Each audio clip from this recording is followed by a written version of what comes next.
Assalamualaikum warahmatullahi wabarakatuh. Saya M. Aili Razik akan menjawab tugas hukum pajak. Pajak merupakan pendapatan negara yang nilainya sangat besar untuk dipakai demi kemakmuran dan kesejahteraan masyarakat. Untuk itu, negara membuat undang-undang perpajakan seperti UU KUP, PPH, PPN, dan PPNBM, PBB penagihan pajak dan pengampunan pajak, dan peraturan lain yang mengatur hal perpajakan lainnya. Tujuan dibentuknya undang-undang dalam memungut pajak warga negaranya adalah untuk mendapatkan penghasilan negara dari pajak sebesar-besarnya. Munculnya celah dalam undang-undang perpajakan membuat praktik penghindaran pajak tax avoidance sering dilakukan wajib pajak. Dalam hal ini, praktik tersebut memang tidak melanggar isi dari undang-undang tersebut, the letter of law, tetapi tidak mendukung tujuan dibentuknya undang-undang perpajakan tersebut. Penghindaran pajak ini ialah perlawanan aktif yang berasal dari wajib pajak. Hal ini dilakukan ketika SKP surat ketetapan pajak belum dikeluarkan penghindaran pajak. Ini dilakukan untuk menghindari kewajiban perpajakan atau untuk mengurangi kewajiban perpajakan dalam perundang-undangan di Indonesia. Penghindaran pajak belum diatur secara gamblang.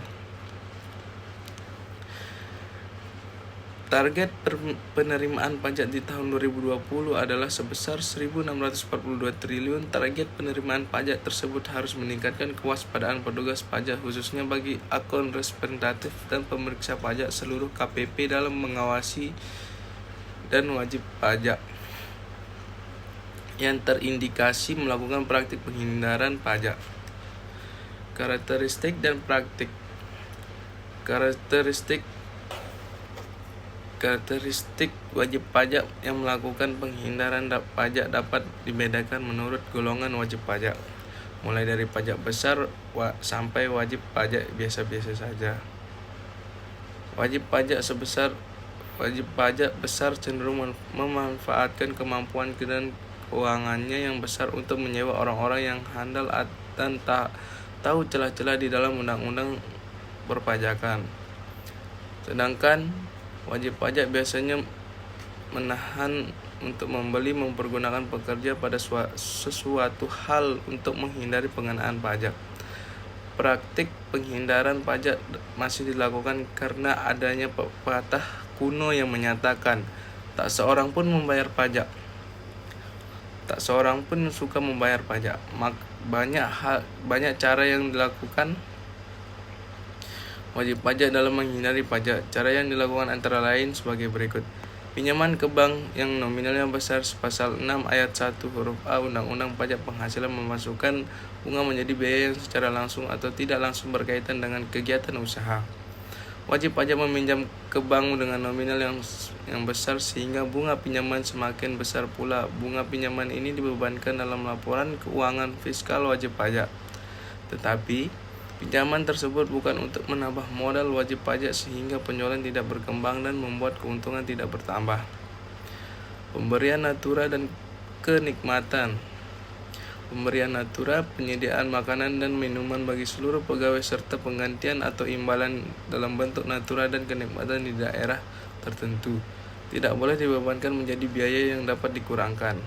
Praktik ini misalnya pegawai diberi tunjangan beras di daerah bukan daerah tertentu dalam bentuk beras utuh.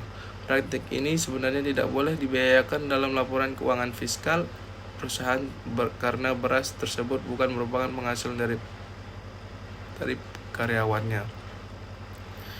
Perusahaan mencari cara agar pemberian natura tersebut dapat dibiayakan dengan cara memberi tunjangan beras dalam bentuk uang. Bagi karyawan, tunjangan tersebut merupakan penghasilan yang menjadi objek pajak, sedangkan bagi perusahaan tunjangan tersebut merupakan beban yang dapat dibiayakan dalam laporan keuangan fiskal. Atas beban ini tetap dapat dibiayakan karena perusahaan memberi uang kepada yayasan penyalur beras. Menjadi hal ini bisa menjadi biaya yang dapat dikurangkan dari penghasilan bruto perusahaan sesuai pasal 6 ayat 1 huruf B. Hibah Hibah yang terdapat dalam pasal 4 ayat 3 huruf A angka 2 Undang-Undang No 36 tahun 2008 mengatur bahwa harta hibahan yang diterima oleh keluarga sedarah dalam garis keturunan lurus 1 derajat dikecualikan dari objek pajak. Harta hibahan seperti tanah dan bangunan yang diberikan oleh kakek kepada cucunya merupakan objek pajak karena harta hibahan yang diterima bukan dalam garis keturunan lurus atau 1 derajat. Wajib pajak seperti kakek tersebut mencari celah agar tidak dikenakan PPh dengan cara memberi harta hibahan ke Tuan A yang merupakan anak dari sang kakek. Kemudian harta yang secara sah sudah menjadi milik Tuan A diberikan lagi ke Tuan B yang merupakan anak dari Tuan A, cucu sang kakek.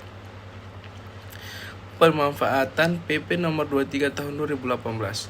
Pengusaha dan pelaku UMKM yang memiliki pendapatan kurang dari 4,8 miliar dalam 1 tahun pajak dapat membayar pajak sebesar 0,5% dari peredaran brutonya.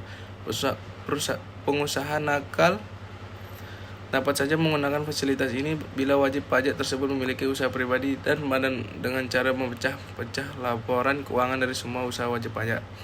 Contoh kasus bila Tuan A memiliki usaha pribadi dengan peredaran bruto sebesar 5 miliar rupiah dengan perusahaan CV TXN yang dimiliki Tuan A dengan peredaran bruto sebesar 1 miliar rupiah. Tuan A memecah peredaran bruto usaha pribadinya sebesar 2 miliar rupiah ke CV TXN yang dimiliki Tuan A. Sekian yang dapat saya sampaikan. Terima kasih. Bila ada salah kata mohon dimaafkan. Wassalamualaikum warahmatullahi wabarakatuh.